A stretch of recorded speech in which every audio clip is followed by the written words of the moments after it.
Okay, well, welcome everyone. Thank you for coming to this session. Firstly, you're probably expecting to be attending a session from HKA. I just sort of found out about half an hour ago. Unfortunately, they're not able to make it, but I've got a fill-in presentation on risk on complex projects. So if you're interested, it'd be good to stay, but if you were committed to seeing the HKA presentation, feel welcome to leave. It's a presentation I did some time ago. It's been a while since I've done it. If you do have any questions as I go through the material, don't hesitate to chime in. It's a fairly small group, so I welcome any questions or anything like that as we go. So first of all, I'm going to start off by looking at why risk management is important and why decision making is important. Sort of looking at the fundamentals of the way that we think as humans and some of the flaws and things like that we have in our decision-making processes, which is why it becomes more important for us to focus on it and, where possible, use tools and techniques that can help guide us and help us make the right decisions. So there was some really interesting research done by a guy named Daniel Kahneman some time ago. And he came up with a model that there's two ways we make choices, so a simplistic sort of model. The first one being sort of a fast, intuitive and automatic type process. So this is something that we've obviously evolved with. So we see a lion or a spider or a snake in front of us and there's an automatic reaction to get away. There's that sort of automatic inbuilt human decision making. And there's another one that's a slower, more rational type decision making. It's the one that we might use when we're doing calculations and things like that. So if I asked you what's 27 times 33, you'd straight away go into this sort of system 2 mode where you're doing a calculation and it's slower and more thoughtful.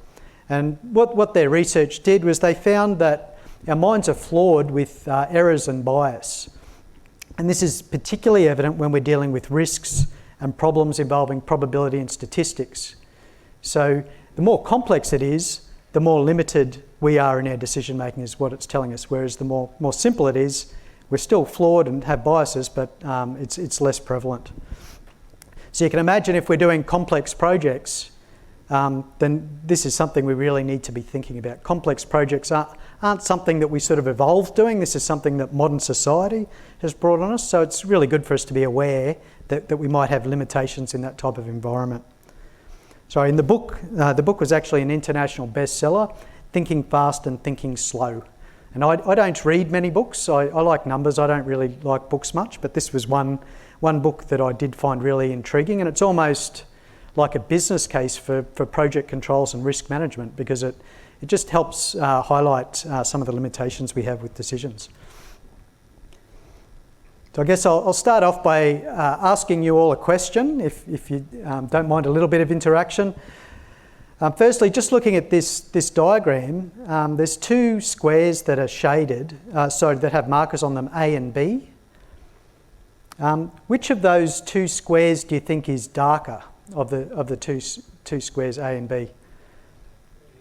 So if you think A is darker, raise your hand.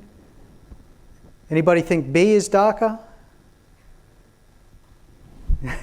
Anybody think something else? It's quite interesting, isn't it? So there was a definite, you thought about it, you didn't rush. It's not like the tiger jumping out in front of you, you all thought about it.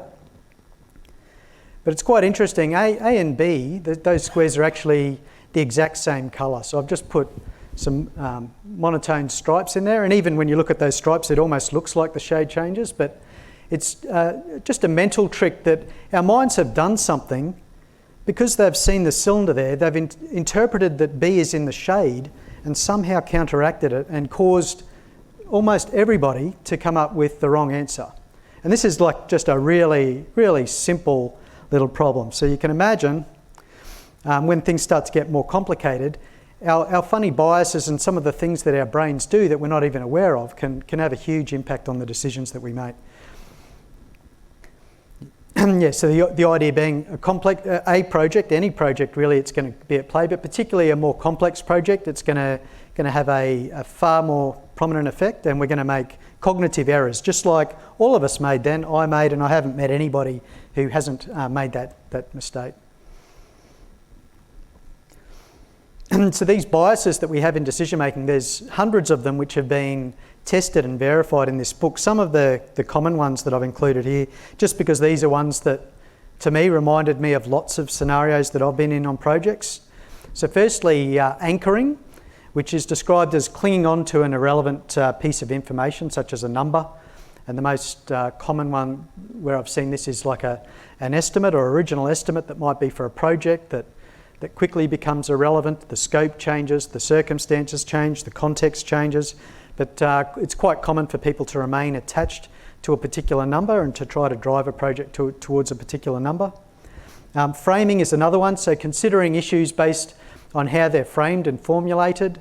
And the situation that comes to mind for me with this is in claims, where obviously between a contractor and owner, for example, it's fairly common for a contractor, for example, to frame information and submittals in a particular way that might favour them, whereas the owner, of course, will have a different perspective and might frame things in another way.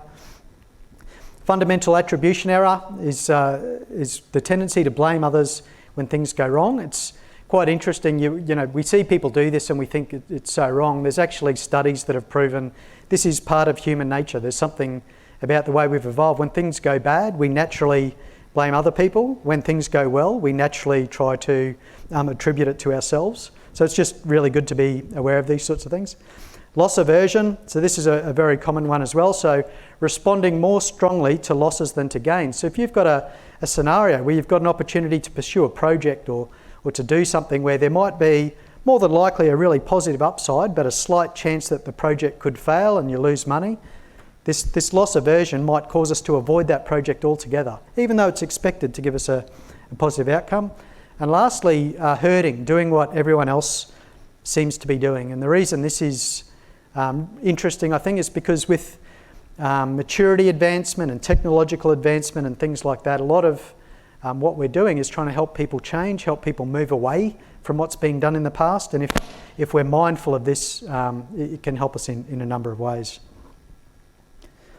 Yes, so as mentioned, so we've got the perfect situation when we're doing complex projects because there's a lot of things going on, a lot of moving parts, lots of variables, it's very complex. And then we have our human biases, which are very simple and flawed, as you saw from that earlier example that we had. So it really is the perfect storm. And where it's most important to be aware of it is in the early stage of the life cycle. So this schematic here, showing value along the y-axis and then project phases or time along the x-axis. The intention of this is to show the wide range of outcomes that you can have between making good decisions early on in the project versus making poor decisions. So you can see the wide divergence signifying a significant opportunity to influence the amount of value that's added on a project.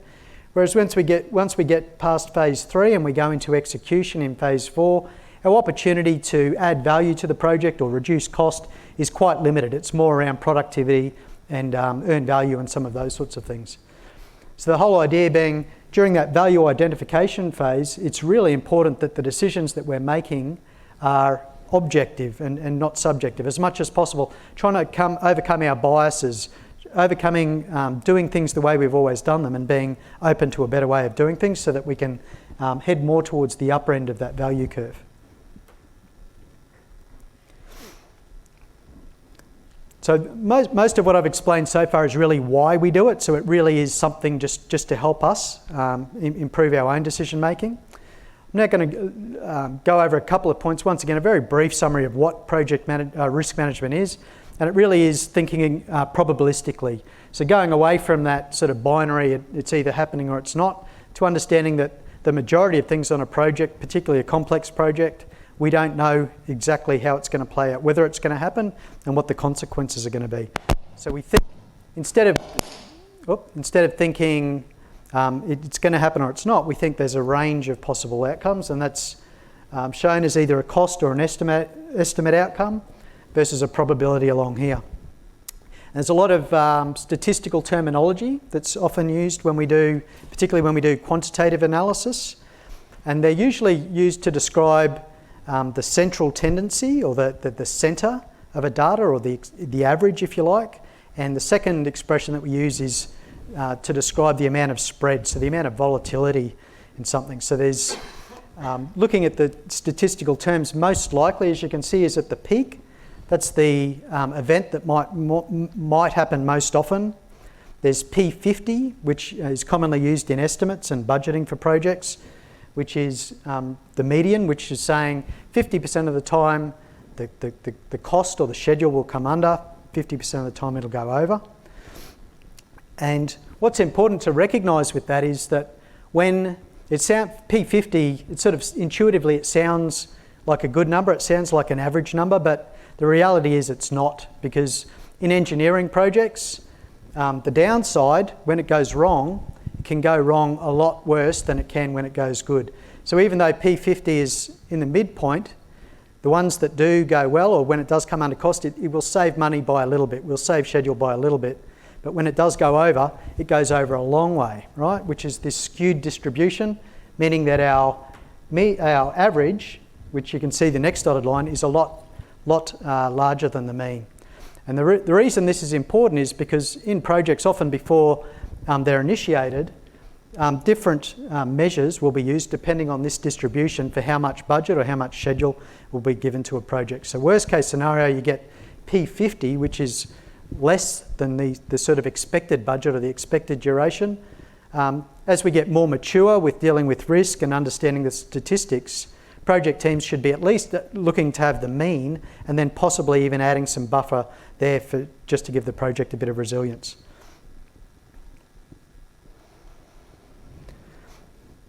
So another thing that we need to be mindful of, in particularly in complex projects, is that we often have tasks happening in parallel, and we have a habit of being a little bit optimistic when we have tasks happening in parallel. And this schematic here is just once again another example. So if you can imagine, you've got 3 commissioning mini projects, if you like, or mini systems, one for the power system, one for water, one for a control system.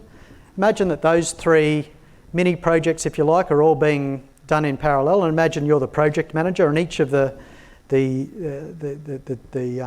package managers for each of those says, yep, it's going to take me 10 days. My P50, if you like, is going to be 10 days.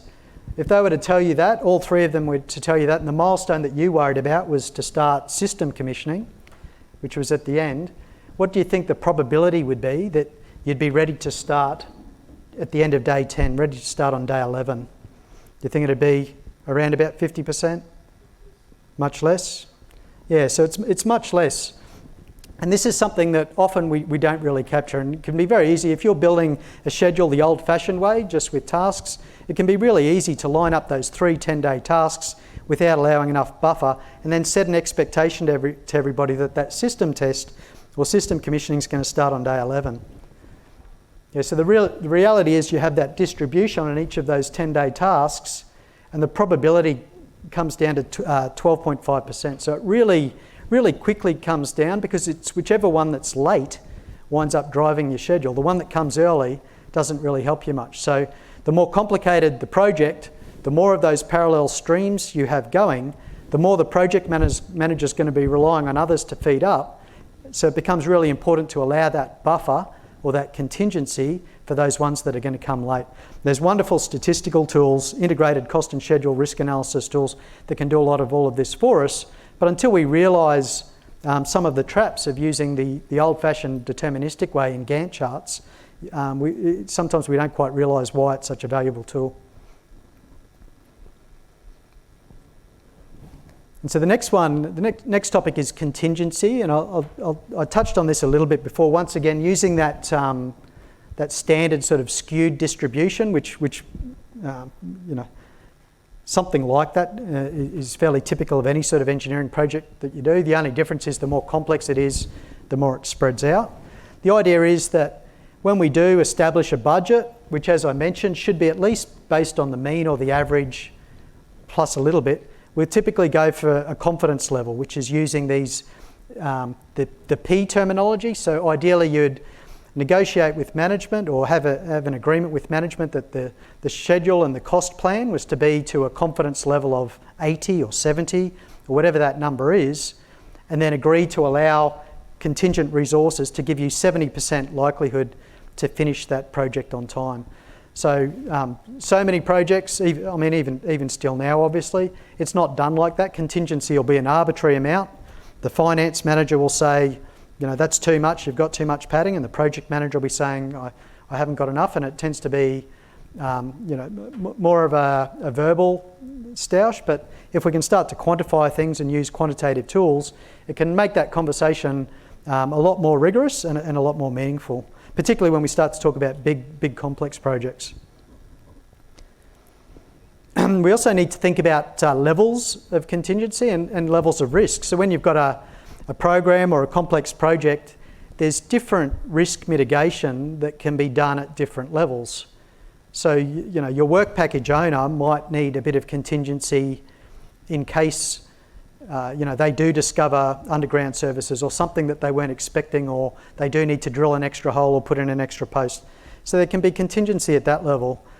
At the project level, there might be another range of contingency that's needed as well. So, there might be a requirement to have legal resources or something that can mitigate claims across the project. And then at a program or an enterprise level, there might be contingency that's needed for insurance or something like that. So the idea is that instead of contingency just being one bucket that one person controls, it's important to allocate contingency at the levels where that risk is being managed, so that everything doesn't stop when they're on site and they need to put an extra post in and they don't have budget. Everything shouldn't stop. It should keep moving along because sufficient contingency has been allocated at these different levels.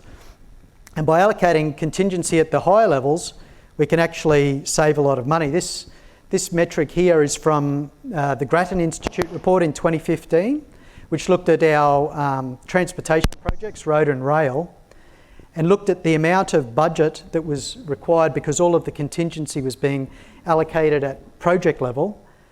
And then to achieve the same confidence level, that contingency, a much smaller amount, you can just see 24% of the overall budgets for the project, could have been held at a program level to achieve the same level of confidence.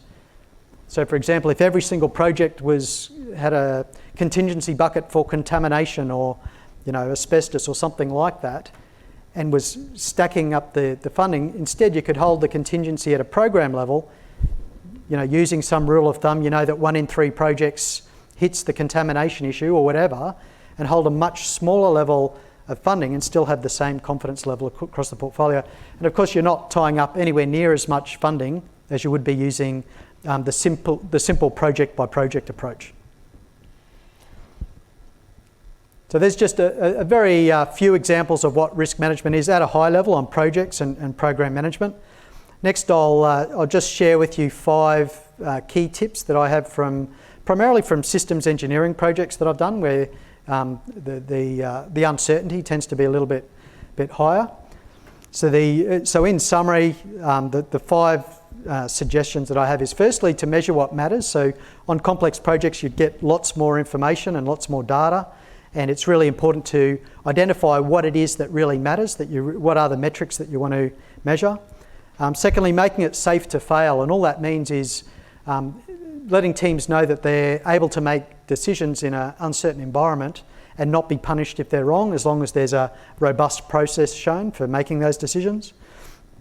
Doing it virtually before doing the real thing, particularly nowadays with the amount of modelling that can be done.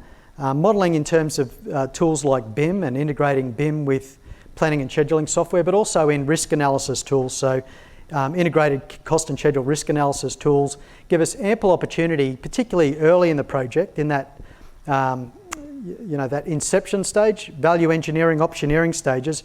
You can run almost any scenario virtually and get live feedback before locking in a plan. Mixing up the team. So making sure that there's a good diversity of people, particularly younger people who might be a little bit more adept at adapting new technology and things like that, and educating and influencing.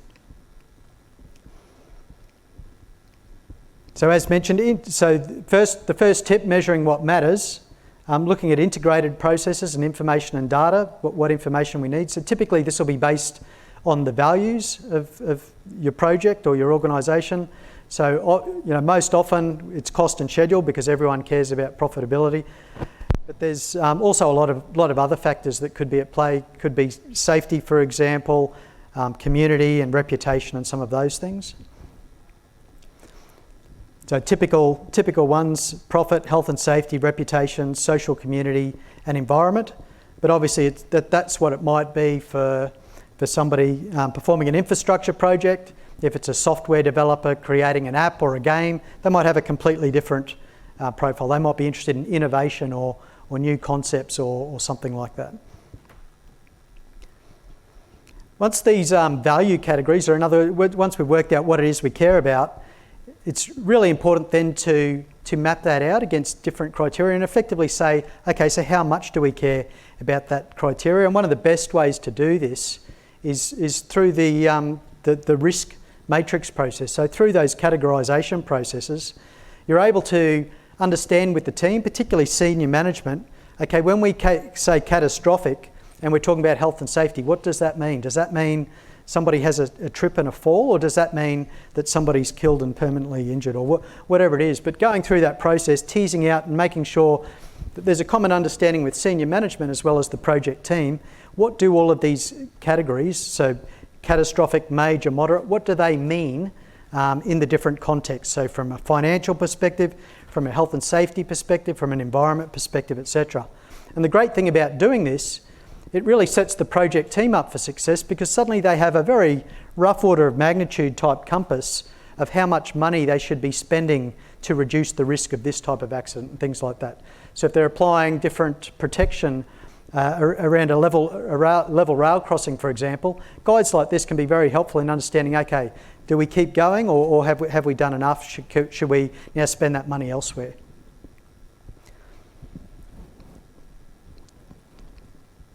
Another aspect is considering the information needs of different customers. So in risk and project controls, we have a variety of different customers. So just like I spoke about the contingency and the risks being managed at different levels, the information also needs to be managed at different levels. And by understanding what that transactional data is that the project teams need to know versus the project summary level information, there might be program management or summary information, and then of course external information, which could be going to external stakeholders that might have a level of buffer and contingency in it, but may not necessarily have all of the dirty laundry that might be need to know at an operational level, but doesn't necessarily need to go outwards. Oh, skip over that one. So the second tip, as I mentioned briefly earlier, making it safe for people to fail. And this becomes more important in a complex project. So in a dead simple project that you've done 1,000 times where you have detailed drawings and a routine, maybe you don't want to make it safe for people to fail there because things are known, it's fairly certain, they just need to follow the guidebook. But in a complex project by nature, they haven't been done before. So there is no problem-solving wizard that can solve things for people. You have to learn often by trial and error, and to make it safe for people to do that is really important. So teams will need to take risks and experiment in order to do the work, and in our project controls and risk function, that's where it's really important that we're not the police or anything like that. We're just supporting and helping teams document and show that they've done the right thing and that they've thought about things before they choose a particular path of action. So the idea, teams shouldn't be punished if they take calculated risks as long as the basis for decision was okay. So just like we have a basis of estimate before we proceed with the project, in our risk process, before we take mitigation steps, the risk register process and even the risk models that we do can form as a basis for the decision that's made. So the third tip, as I mentioned, doing it virtually before you do the real thing. So projects can be modelled in 3D, 4D, 5D BIM these days, and scenarios can be modelled and shared virtually prior to making decisions. And this is not even within a team, this is between contractor and owner, for example, as well. So more and more, I'm seeing projects where there's trust developed, where the same database is used between contractor and owner, which means not only is the data, does it reduce internal transaction costs and reporting, but it means that both parties can collaborate on the same model and de-risk a project, for example, in a shared environment. So it's great for value engineering, for example, and constructability reviews as well. Being able to have a diverse range of stakeholders, walk through a 3D model, and then document the outcomes before anything gets done, before detailed drawings are done, is another opportunity. Different type of model, so a Monte Carlo model being another one. So I mentioned before integrated cost and schedule analysis. So this is an example. It's time going along the x-axis and probability on the y-axis. So the orange distribution there shows the original P90 schedule for a project before a risk mitigation workshop had happened, and the purple version shows the after the risk workshop, the optimised version of the schedule. Still at P90 level, so still with lots of contingency. It was just through running models, running different scenarios, and reworking the project. So just by having that collaboration in a virtual environment with a schedule model, they're able to pull in the schedule significantly without actually doing anything on the ground. No allocation of crews, no money spent other than the resources that were actually involved in that workshop. So tip number 4 is mixing up the team, and this is, I think, more and more important as we get this acceleration of technology advancement, and younger people are more adept at taking on new concepts and ideas than older people like myself. So to have that blend of really good experience, as well as that youthful ability to inject new ideas, new thought processes, and take on new technology and new ways of doing things is really, really important. So it brings strategic benefits, benefits for customers, benefits for the environment, and any other value can be optimised just by having that diverse range of stakeholders. So it's not always about having I remember particularly when I was younger, it was always described that you needed to have a group of greybeards, and that was the solution to any sort of complex problem. That's not true anymore. Yep, definitely have greybeards, but have all sorts of people from all sorts of diverse backgrounds, and definitely young people who can bring in new innovation, new tech, and new solutions to things that we hadn't thought of.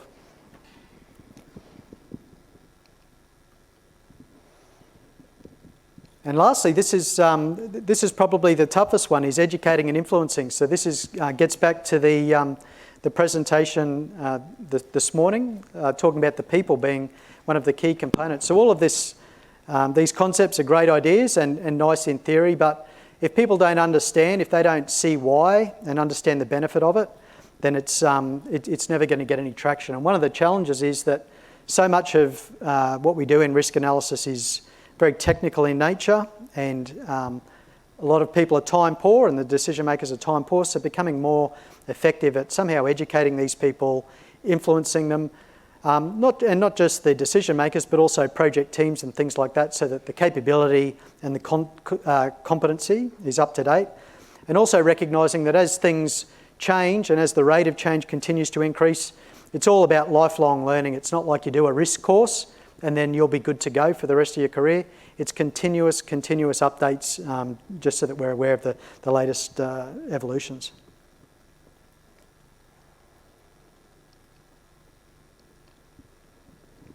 So the classic example of when risk analysis isn't done early. So this is a really nice little summary from that same Grattan Institute report from 2015.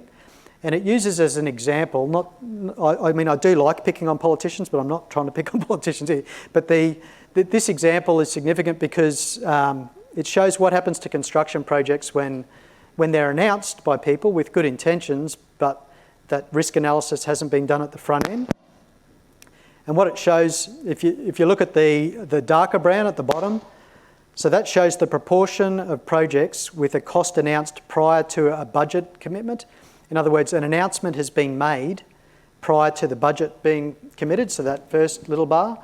Then if you look at the second one, you can see that brown bar is showing the amount of percentage, the proportion of cost overruns that are attributed to those projects. So in other words, even though there's only about 30% of projects that are announced before anybody looks at the numbers, those same projects make up 75% of the cost overrun. And that missing ingredient is the risk analysis before somebody says blah.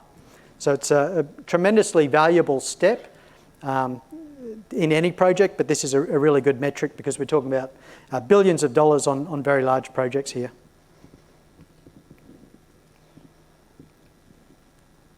So the key problem with risk management, I think, is the systemic risk, so the competency and capability of people.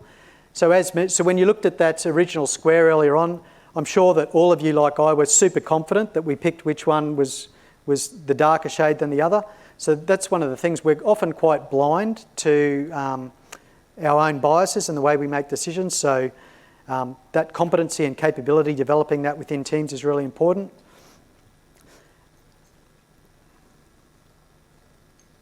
And so, yeah, so in summary, so the 5 key tips I have in terms of how to implement it is firstly, measuring what matters, making it safe to fail, doing it virtually first, and these virtual tools are becoming more and more accessible, mixing up the team, and then lastly, educating and influencing. So thank you very much, and if you have any questions, I welcome them.